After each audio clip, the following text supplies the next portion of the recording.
आज आपण खऱ्या अर्थानं आता जो हा मेळावा आहे, महिला सशक्तीकरण मेळावा, आज महिला कुठेच मागे नाही. क्रांतीज्योती सावित्रीबाईंनी म्हटलं होतं, स्त्री ही कुठेच मागे नाही, फक्त तिला शिक्षण हवं. स्त्री ही कुठेच मागे नाही, फक्त तिला शिक्षण हवं. आणि तोच विचार घेऊन आपल्या पुढे येत आहे सन्माननीय डोंगरे मॅडम. मी त्यांना विनंती करतो की आपण आजच्या ह्या मेळाव्यामध्ये आपण खऱ्या अर्थानं आमच्या महिला शक्तीला आपण सक्षम करावं. सन्माननीय डोंगरे मॅडम.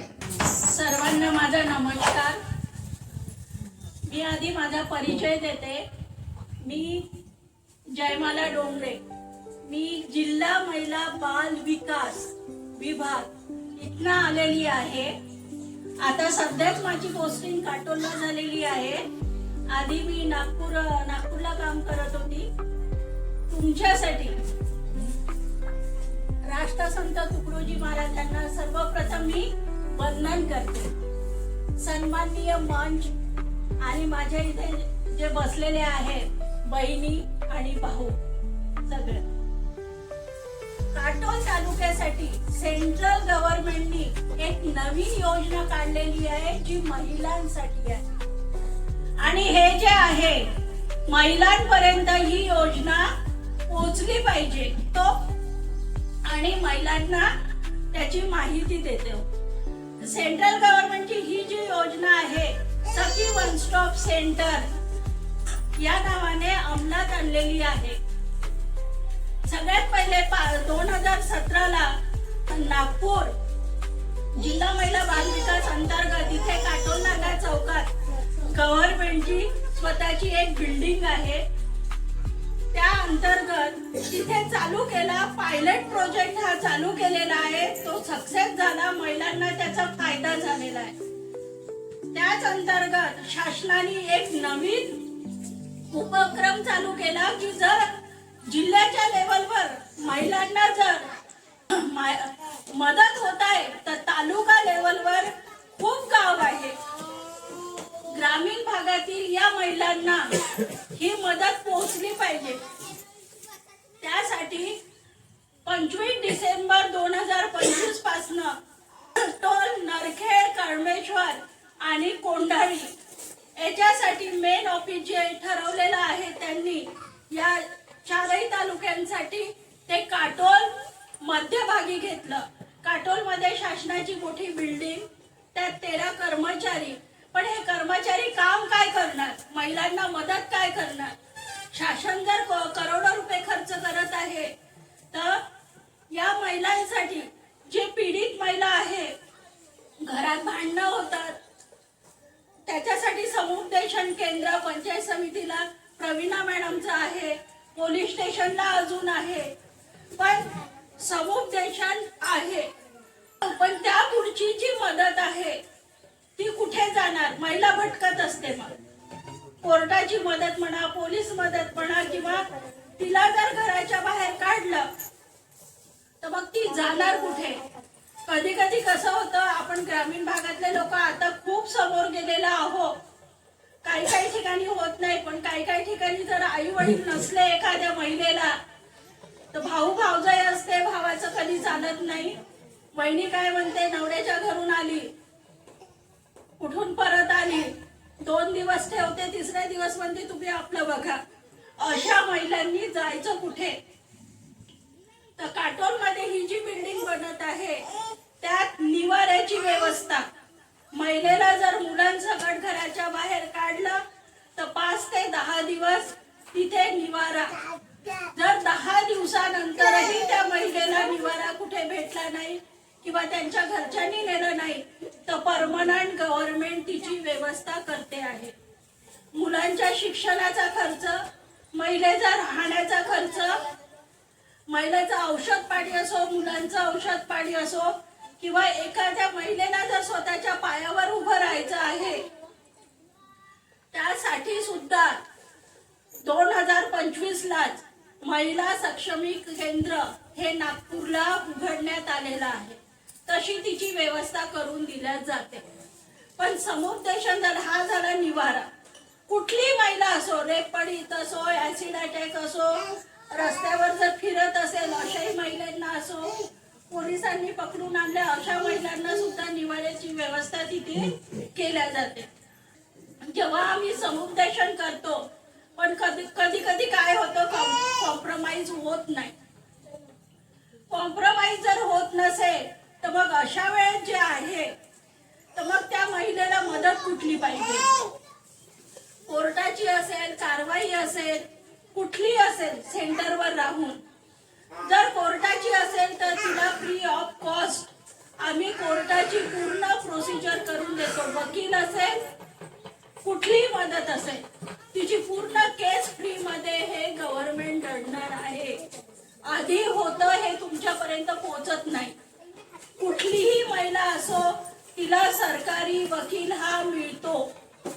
साधा आपल्याला कोर्टात जाऊन अर्ज करायचा आहे 30 ते 35 हजाराचा, आपल्याला इन्कम सर्टिफिकेट स्वतःचं काढायचं आहे आणि ते तिथे सबमिट केलं की तुम्हाला सरकारी वकील 2 दिवसात मिळून जातो. ते काही वकील करतात ती पैशाची मागणी, तर आपण जिथून वकील घेतला तिथे जायचं, तो वकील चेंज करून घ्यायचा, पण वकिलांना पैसे द्यायचे नाही. ही पण आमची जिल्हा विधीची, तालुका विधी म्हणतात इथे, माझ्या तोंडात जिल्हा विधी याच्यासाठी येते की 20 वर्षापासून मी जिल्ह्याच्या लेवलवर काम करत होते. तालुका लेवलवर तालुका विधी सेवा प्राधिकरण कौटुंबिक न्यायालयाला एक विभाग आहे, तिथून महिलेला फ्री ऑफ कॉस्ट वकील मिळतं. वकिलांची मदत ती पण.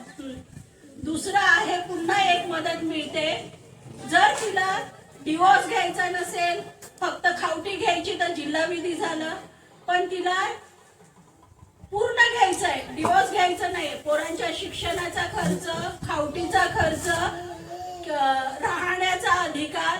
आपण एवढं मोठं घर चालवतो, बरोबर आहे. घर जर नवऱ्याच्या नावानं असेल, सासू सासऱ्यांच्या नावानं असेल, कोणाच्याही नावानं असेल, पण काय म्हणता एखाद्या भांडण झालं घराच्या बाहेर निघून जा, हे तुझं नाही माझ्या नावावर आहे. पण आता नवीन कायदा आहे जो 2005चा आहे, त्यामध्ये तुम्हाला डिवोर्स मिळणार नाही, पण नवऱ्याच्या घरी जर 2 रूम असेल तर त्याच्यात 1 रूम तुम्हाला तुमच्या मुलांसकट राहण्याचा अधिकार. पण तिथे राहू देईन का भांडण झाल्यावर? राहू देईन. मग त्याच्यासाठी आपल्याला काय लागेल? प्रोटेक्शनचा ऑर्डर.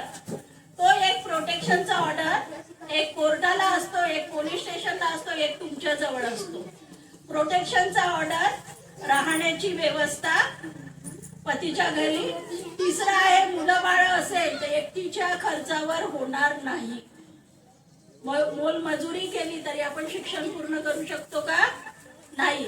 मग मुलांच्या शिक्षणाचा खर्च. आणि 5वं जे आहे, मुलांचा खाण्यापिण्याचा खर्च आणि महिलेचा खाण्यापिण्याचा खर्च, हा सुद्धा त्या कायद्यात मिळतो. हा 2005चा कायदा आहे. याच्यासाठी आपल्या काटोल तालुक्याला गडपुऱ्या चौकात अभय केंद्र नावाचं शासनाचं एक ऑफिस आहे. तिथे प्रोटेक्शन अधिकारी बसतात. कोणाला 1ही रुपया द्यायचा नाही, तेही घेत नाही. पण त्यांच्या आमच्या ऑफिसच्या नावावर, गव्हर्नमेंटच्या ऑफिसच्या नावावर एवढे एजंट तयार झाले की पैसे मागतात, 2000 दे, 3000 दे, मी काम करतो, पण 1ही रुपया लागत नाही. तुम्ही जर कोणाचं काम करत असेल ऑफिस पर्यंत पोहोचवा, मी पॉम्पलेट देणार आहे, तिथे ऑफिसचा ऍड्रेस सुद्धा आहे. ही सुद्धा सुविधा या सखी वन स्टॉप सेंटर मध्ये आहे. तिसरी मदत जी आहे, वैद्यकीय मदत आहे. तिला मारझोड झाली असेल किंवा कुठलाही इंजुरी असेल तर ती वैद्यकीय मदत सुद्धा, वैद्यकीय अधिकारी सुद्धा या सखी वन स्टॉप सेंटरला आहे. तिथेच आम्ही ट्रीटमेंट करून, पोलीस जर केस असेल तर पोलिसांची मदत सखी वन स्टॉप सेंटरला मिळणार आहे. सध्याचं जे आहे ते फक्त समुपदेशन चालू आहे. जर अशी जर केस आली तर आम्ही नागपूर ऑफिसमध्ये, नागपूरला 2 सेंटर आहे सेंट्रल गव्हर्नमेंटचे, आम्ही तिला मदत करतो. 2 महिन्यानंतर ही सगळं सेटअप होणार आहे. बोर्ड वगैरे येऊ नये, आम्हाला कलेक्टरची अजून परमिशन घ्यावं लागते, कारण की होर्डिंग एवढे मोठे मोठे आहे की आपल्याला बस स्टॉप आहे, पोलीस स्टेशन आहे, कोर्ट आहे, तिथे याही बोर्डापेक्षा एवढ्या भिंती एवढ्याने मोठे होर्डिंग आहे, तर त्याची परमिशन लागतं. या 10 दिवसात ते बोर्ड लागल्या जाईल सखी बस स्टॉप सेंटरचे. आपण ते सगळी मदत या सेंटरवर करणार आहे. याच्यासाठी शासनाने नवीन हेल्पलाईन नंबर, आपल्या शासनाने तुमच्यासाठी जशी पोलिसांची हेल्पलाईन नंबर आहे 112, तशी हेल्पलाईन नंबर काढलेली आहे 181. आणि शेवटच सांगते, हे जे सेंटर आहे 24/7 आहे. 24 तास इथे महिलांना मदत मिळणार आहे. त्याच्यासाठी मी हे पॉम्पलेट तुम्हाला देते. याच्यात काय सुविधा आहे हे सगळ्यांना माहिती होईल. तुम्ही वाचा आणि तुमच्यासारख्या तुम्ही नाही गरजू पण तुमच्यासारखे इतर लोक असतील ज्यांना गरज आहे अशा महिलांना तुम्ही द्या. आणि मला इथे आयोजकांनी बोलण्याची संधी दिली त्याबद्दल मी त्यांचा आभार मानते. मला कोणी वाली नाही, मला कोणी वाली नाही असं महिलांनी अजिबात आता म्हणू नये. कारण आता तुमच्याकरता सरकार आहे आणि मी आहे. जरी असेल तुम्ही बेसहारा, उद्यापासून किंवा आतापासून मी आहे सर्वांची सहारा, सर्वांची सहारा असा सुंदर विचार सन्माननीय डोंगरे मॅडम यांनी व्यक्त केलेला आहे.